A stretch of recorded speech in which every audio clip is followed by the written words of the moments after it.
할렐루야, 2024년 5번째 특별 묵상 주간에 오신 것을 환영합니다. 시편과 복음, 세상을 이기는 교회라는 주제로 영적 승리와 시편의 영성에 대해 말씀을 나누겠습니다. 다 같이 찬송가 411장 내 맘속에 함께 찬양하겠습니다.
하나님께서 오늘 우리에게 주신 말씀 시편 2편 1절에서 6절입니다. 어찌하여 이방 나라들이 분노하며 민족들이 헛된 일을 꾸미는가?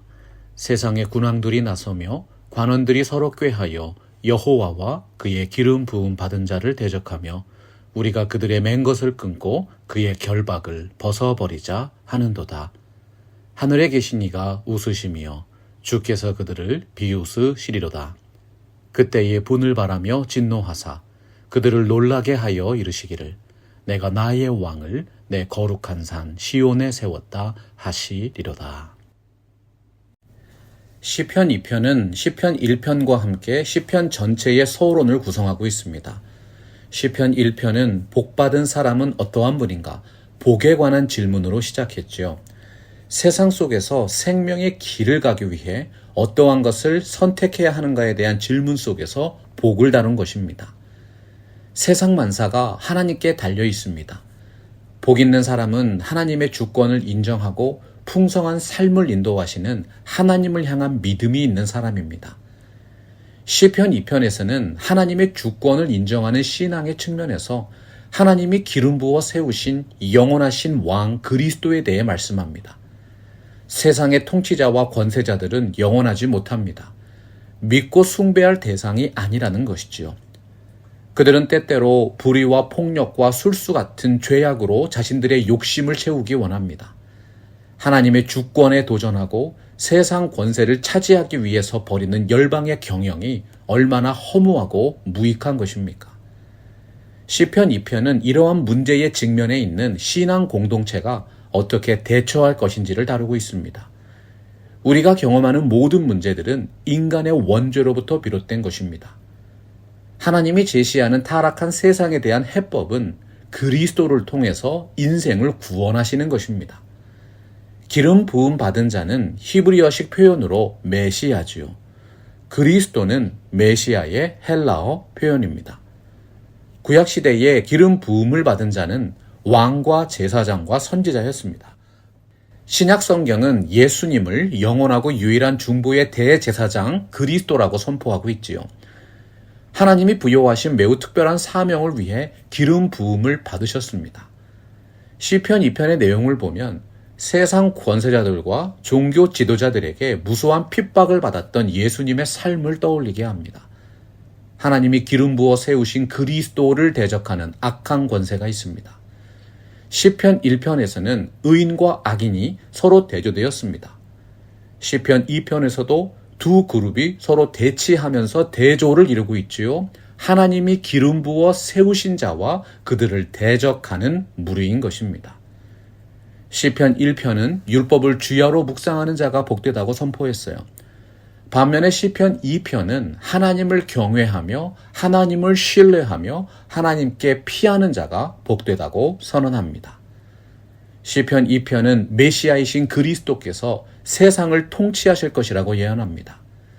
사람이 아무리 큰 능력으로 위대한 공동체를 이룰지라도 하나님의 통치를 받는 공동체가 아니라면 결국은 악인의 편에 서게 됩니다.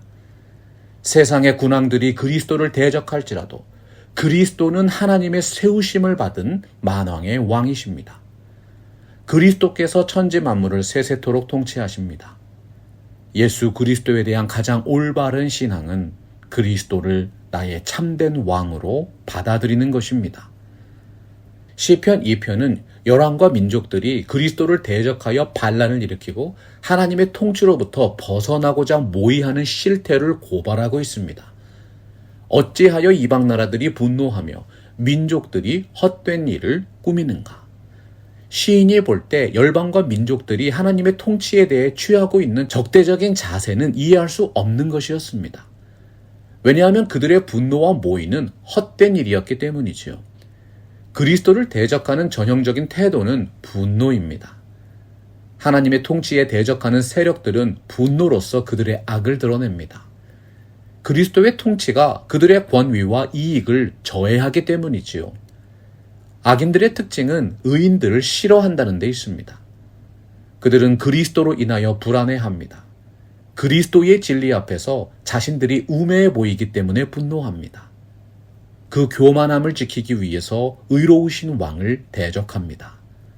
그리스도를 대적하기 위한 음모를 만장일치로 결의합니다. 유대인 제사장과 장로들이 예수에 대하여 분노하고 대적했던 이유를 생각해 보세요. 악인들이 죄를 짓는 일에 꾀를 내고 멸망의 길을 만들고 교만의 자리를 만듭니다. 바로 그렇게 정책적으로 연합해서 교회의 머리이신 예수 그리스도를 대적하고 있는 것입니다. 바벨탑을 쌓았던 인간의 교만함과 무모함을 생각해 보십시오. 그들이 쌓아 올린 바벨탑처럼 허망하게 깨어지고 무너지는 세력들입니다. 시편 2편에서 아주 흥미로운 사실이 있습니다. 시인은 그들이 구체적으로 누구인지, 그들의 이름이 무엇인지에는 별로 관심이 없다는 것입니다. 열방과 민족들과 세상의 왕들과 통치자들 모두가 비슷한 의미로 사용되었습니다. 하나님과 그가 기름 부으신 왕을 대적하는 모든 악인들을 통칭한 것이지요. 시인이 정말로 관심을 두고 있는 것은 하나님의 통치에 대해 세상이 취하는 행위와 생각입니다. 하나님과 그의 기름 부음 받은 왕에 대해서 적대적인 행위를 보입니다. 어두운 뒷골목에서 수군거리고 속닥거리는 것처럼 하나님의 통치에서 벗어나기 위해 작당을 하고 술수를 부리면서 살아갑니다. 하나님을 믿지 않는 사람들은 그리스도를 대적합니다. 하나님의 말씀을 의심하고 하나님의 능력을 의심하고 하나님의 성령을 거스립니다. 그들은 그리스도인과 교회를 핍박할 뿐만 아니라 기독교 신앙 자체를 미련한 것이라고 생각합니다. 하나님을 거짓말하는 자로 만들고 하나님의 거룩하심과 살아계신 임재를 멸시하는 것이지요. 철저한 하나님 중심 신앙은 다수결의 원칙이 아니라 말씀의 원칙을 따르는 것입니다. 아무리 많은 사람들이 지지하고 옳다고 주장해도 자신의 생각에 합리적인 일인 것 같아도 성도는 그것이 하나님의 뜻에 합당한 일인가를 가장 먼저 생각해야 합니다. 이것이 바로 시편 1편에서 묵상한 복 있는 자의 삶이었지요. 유대인들과 이방인들이 그리스도에게 대적했습니다. 다른 종교들과 무신론자들이 그리스도를 대적해 왔습니다. 앞으로도 이런 현상은 계속될 것입니다. 하지만 예수 그리스도를 대적하면서 성공한 나라나 민족은 없었습니다. 그들은 결국 허사를 경영하고 말았습니다. 극심하게 반기독교적인 입장에 있었던 로마를 비롯한 여러 강국들은 역사의 무대에서 사라졌습니다. 어두움의 세계는 빛의 세계를 이길 수 없습니다. 하나님께서 그들의 모의를 가소롭게 여기시기 때문이지요. 2절 말씀에서 보다 상세한 죄악상을 나타내고 있습니다. 세상의 군왕들이 나서며 관원들이 서로 꾀하여 여호와와 그의 기름 부음 받은 자를 대적하며. 왜 그렇게 열왕과 민족들이 하나님과 그의 기름 부음 받은 자를 대적하고 있는 것입니까? 이유는 간단합니다. 하나님의 통치로부터 벗어나고 싶기 때문입니다. 하나님의 진리와 자유는 은혜를 입지 못한 자들에게는 감추어져 있습니다. 그들은 참된 자유를 허락하시는 하나님을 믿지 않기 때문에 복음의 진리와 자유로움을 누리지 못합니다. 복음의 원리는 세상의 원리와 다릅니다. 복음은 죽음으로써 사는 것이고 버림으로써 얻는 것입니다. 예수 그리스도에게 예속됨으로 오히려 영원한 자유를 누리게 되는 것이지요. 오늘 말씀 2절 보면 하나님이 세우신 시온의 왕을 기름 부음 받은 자라고 선언하셨습니다. 고대시대 이스라엘의 왕이 등극할 때는 하나님이 세우신 선지자가 그 머리에 기름을 부음으로 통치의 권위를 부여했습니다. 기름 부음 받은 자를 히브리어로 메시아라고 하는데 신약 성경은 헬라어로 기록되었기 때문에 그리스도라고 표현한 것이죠. 고대시대 이스라엘 왕은 하나님께 기름 부음을 받은 분이었습니다. 그는 하나님의 통치를 대리해서 나라를 지키고 공평과 정직으로 백성을 다스려야 하는 막중한 책임이 있었습니다. 그러나 세상의 왕들과 열 왕은 분노했습니다. 음모를 꾸몄습니다. 하나님의 세우신 왕 그리스도를 대적하기 위해서 악한 모의를 한 것이지요. 모든 민족과 열 왕들은 이스라엘의 하나님을 섬기고 그분을 예배해야 합니다. 온 세상의 평화와 번영을 누리는 유일한 길이지요. 그런데 타락한 세상은 하나님의 통치에 순종하지 않습니다. 이스라엘의 새로운 왕이 등극할 때마다 이런 갈등이 있어 왔고 결국 하나님이 그리스도를 보내셨는데도 그들은 존중하지 않았던 것입니다. 그리스도를 대적하는 세상의 악인들이 어떻게 공모해서 악한 일을 도모합니까? 3절 말씀 함께 볼까요? 우리가 그들의 맨 것을 끊고 그의 결박을 벗어버리자 하는도다. 여기서 우리는 악인들의 입장에서 말한 것입니다. 열방과 민족들, 세상의 왕들과 통치자들이 하나님과 왕을 공격하기 위해 서로가 얼마나 하나가 되어 있는가를 알 수 있는 것이지요. 그리스도를 향한 적대적인 행위가 그들의 외침 속에서 나타납니다. 우리가 결박을 끊고 포박을 던져버리자. 결박과 포박이라는 단어는 동물들을 속박하는 통제를 의미합니다. 믿음이 없는 사람들은 하나님의 통치를 속박이라고 생각합니다. 예수 그리스도를 왕으로 받아들이는 제자의 삶에서 벗어나고자 했던 것이지요. 여러분, 시편 1편의 교훈을 되새겨 보십시오. 여호와의 율법을 주야로 묵상하고 그 말씀에 순종하며 사는 것이 속박이요 올무입니까? 하나님의 지배를 받는 것을 얽매이고 구속당하는 것처럼 느낀다면 그들은 하나님을 예배하는 자들이 아닙니다. 하나님을 예배하고 주의를 거룩하게 지키고 헌금하는 일과 경건한 삶을 사는 일들이 율법이고 결박이라고 생각하는 것입니다. 인간은 하나님께 예속되지 않으면 다른 것에 예속될 수밖에 없는 존재입니다. 무엇인가 예속되지 않고는 살아갈 수 없는 존재가 인간입니다. 하나님께 가까이 하는 것이 나에게 복이라고 했습니다. 하나님께 대한 예속은 오히려 자유케 하시는 구원이지만 하나님과의 관계의 단절은 영원한 죄의 노예가 되어서 죽음의 길로 나아가는 것입니다. 하나님이 좋은 사람은 하나님과 결합합니다. 그러나 세상이 좋은 사람은 세상과 결합합니다. 이러한 본성이 요한복음 1장에도 등장하죠. 하나님의 아들이 세상에 왔으나 세상이 그를 영접하지 않았다. 인생들은 예수님을 영접하지 않았고 대적했고 결국 십자가에 못 박아 죽였습니다. 죄악된 세상의 실체입니다. 세상은 본질적으로 하나님의 아들을 대적하고 있습니다. 시편 2편은 이와 같이 하나님의 주권에 도전하고 하나님과 같은 권세를 차지하기 위해서 허사를 경영하고 있는 열방의 군왕들의 모습을 강조하여 보여줍니다. 죄악된 세상의 영향력과 세상의 본질을 깨닫게 하는 것이지요. 시편이 말씀하는 참된 신앙과 복된 길로 인도하려는 것입니다. 우리가 경험하는 모든 문제들은 인간의 원죄로부터 비롯됐습니다. 하나님이 제시하는 타락한 세상에 대한 해법은 그리스도를 통해서 인생을 구원하시는 것입니다. 이러한 막중한 사명을 부여받은 신앙 공동체가 어떻게 해야 합니까? 예수 그리스도의 말씀을 열방에 선포하고 하나님 나라의 통치를 확장하는 것입니다. 시편 1편에서 묵상한 복 있는 사람은 누구인가 다시 한번 떠올려 보십시오. 복 있는 사람은 악인들의 꾀를 따르지 아니하며 죄인들의 길에 서지 아니하며 오만한 자들의 자리에 앉지 아니하고 오직 여호와의 율법을 즐거워하여 그의 율법을 주야로 묵상하는도다. 4절부터는 장면이 바뀝니다. 시인의 시점이 지상에서 천성으로 옮겨져서 하늘에 좌정하신 하나님의 반응을 나타냅니다. 하늘에 계신 이가 웃으시며 주께서 그들을 비웃으시리로다.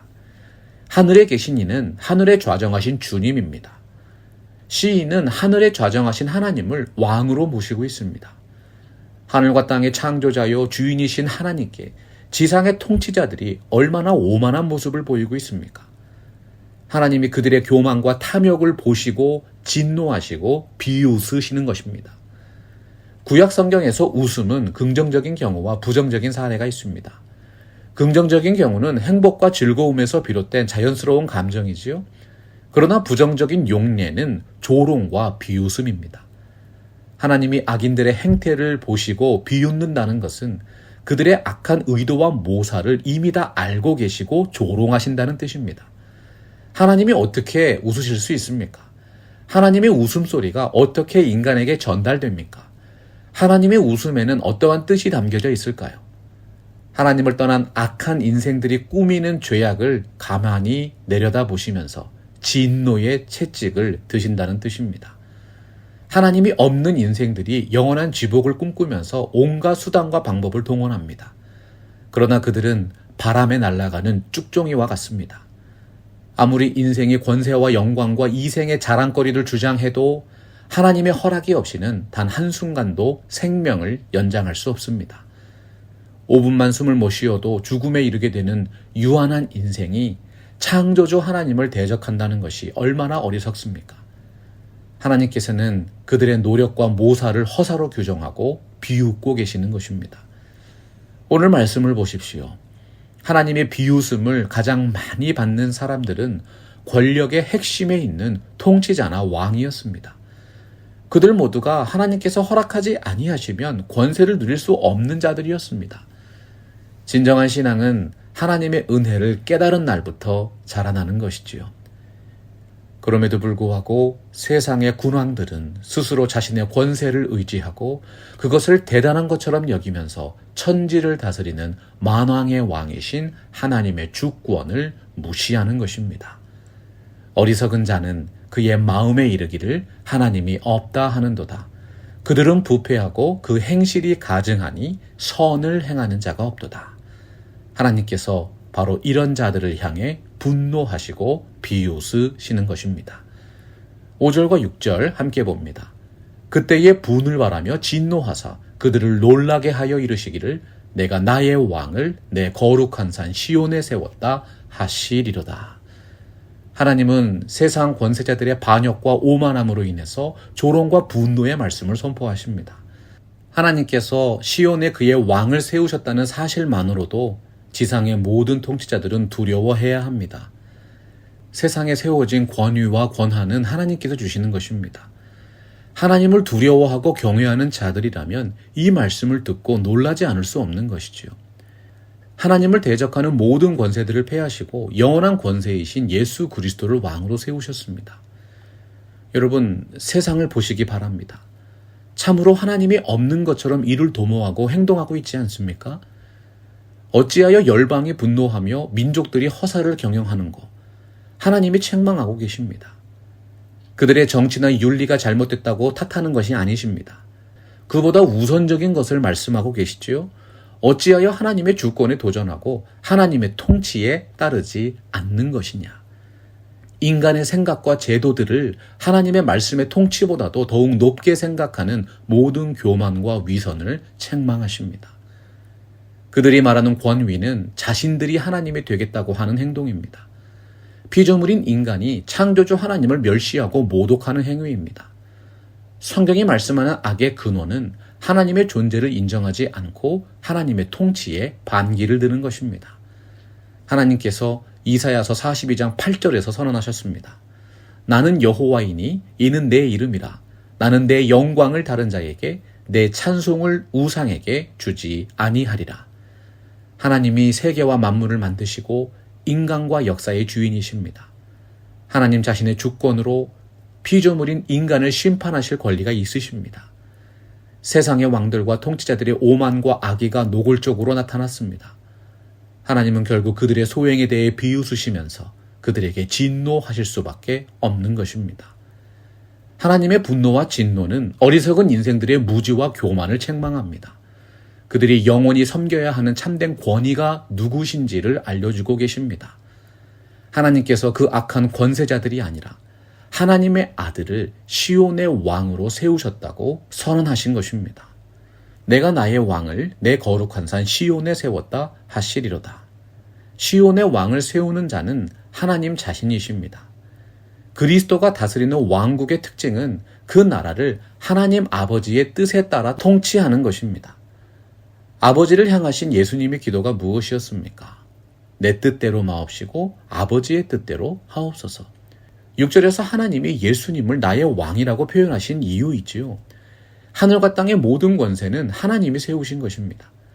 하나님께 임명을 받은 자는 하나님의 뜻대로 모든 일을 도모해야 합니다.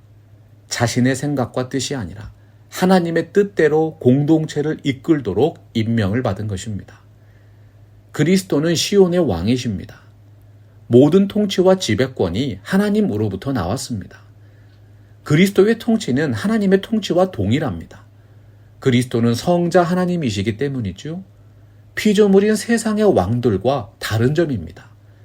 내가 나의 왕을 내 거룩한 산 시온에 세웠다고 하셨어요. 시온은 하나님께서 임재하시는 거처입니다. 성경은 하나님께서 시온을 중심으로 온 세계를 통치하신다고 선포하고 있습니다. 하나님이 세우신 시온의 왕이 하나님을 대리하여 온 세계를 통치하십니다. 인생들이 믿든지 믿지 않든지 진리는 변하지 않습니다. 하늘뿐만 아니라 땅의 모든 열방이 하나님이 세우신 시온의 왕의 통치를 받고 있습니다.